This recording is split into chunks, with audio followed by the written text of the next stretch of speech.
दिल्ली में कोरोना संक्रमण की रफ्तार तेज होती दिख रही है। इसकी रफ्तार का अंदाजा आप इसी बात से लगा सकते हैं कि पिछले 15 दिनों में ही कोरोना के सक्रिय मामलों में 20 गुना तक तेजी आई है।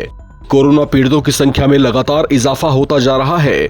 कुछ ही दिनों के भीतर कोरोना संक्रमितों की संख्या 5,755 तक हो गई है। इसमें जो बात चिंता बढ़ा रही है वो ये है कि जिस रफ्तार से कोरोना पीड़ितों की संख्या बढ़ रही है उसके मुकाबले में रिकवर करने वालों की संख्या कम है। स्वास्थ्य मंत्रालय के मुताबिक पिछले 24 घंटों में कोरोना के 391 नए मामले सामने आए हैं, जबकि 24 घंटों में 4 और लोगों की मौत हो गई है। इसी के साथ कोरोना से मरने वालों का आंकड़ा 30 के पार चला गया है। हालांकि अब तक कोरोना से रिकवर करने वालों की संख्या बढ़कर 760 हो गई है। स्वास्थ्य मंत्रालय के आंकड़ों के मुताबिक केरल में सबसे ज्यादा 1,806 मामले हैं, महाराष्ट्र में 577 और दिल्ली में 665 तक हो गए हैं। इसके अलावा गुजरात में 717, हरियाणा में 87, कर्नाटक में 444, मध्य प्रदेश में 32, राजस्थान में 108, पंजाब में 26, तमिलनाडु में 194, उत्तर प्रदेश में 208, बिहार में 44, छत्तीसगढ़ में 41 और झारखंड में 7 सक्रिय मामले हैं। स्वास्थ्य एवं परिवार कल्याण मंत्रालय के मुताबिक देश में पिछले 24 घंटे में कोविड-19 से 4 लोगों की मौत हुई है।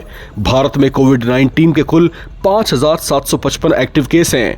कोरोना का नया वेरिएंट जिस रफ्तार में बढ़ रहा है उसने चिंता बढ़ाई है, लेकिन विशेषज्ञों का यही कहना है कि इससे बहुत ज्यादा डरने की बात नहीं है, क्योंकि ये वेरिएंट उतना घातक नहीं है। इसे अभी अंडर मॉनिटरिंग रखा गया है। इससे संक्रमण तो बढ़ रहा है, लेकिन इससे ठीक होने वाले मरीजों की संख्या भी ठीक ठाक है। कई राज्य सरकारों ने सार्वजनिक स्थानों पर मास्क पहनने और गर्भवती महिलाओं, बच्चों व बुजुर्गों को विशेष सतर्कता बरतने की सलाह दी है। जैसा कि हम सभी को ज्ञात है कि कोविड के मरीज में वृद्धि हो रही है और विश्व में जैसे कुछ, चाहे यूएस लें, चाहे इंडोनेशिया लें, चाइना लें, है ना, कुछ देशों में कोविड पहले आता है, फिर ये साउथ ईस्ट एशिया में थोड़ा सा लैग करता है। तो अब हमारे यहाँ थोड़े सर्ज हुई है केसेस की। तो ये ओमिक्रॉन जो हमारा पहले एक वेरिएंट था उसी की लीनियज है और उसमें अलग अलग तरह के जीनोम्स है, करीब 17-18 जीनोम्स है जिनको क्लिनिकली इम्पोर्टेंट माना गया है, या जो WHO की भाषा में बात करें तो पब्लिक के लिए डेंजर स्पीसीज मानी गई है, और कुछ को इनमें से मॉनिटर करने के लिए स्पीसीज को इंगित किया गया है। तो ऐसे कैरेक्टरिस्टिक ऐसे कैटेगराइज किया जाता है चीज़ों को। तो जो हमारे यहाँ है वो स्ट्रेन्स हैं, कुछ XVC है, कुछ XCG है, कुछ NB 1.8 है, JN1 था पहले। तो ये डिफरेंट ओमिक्रॉन की सब लीनियज है।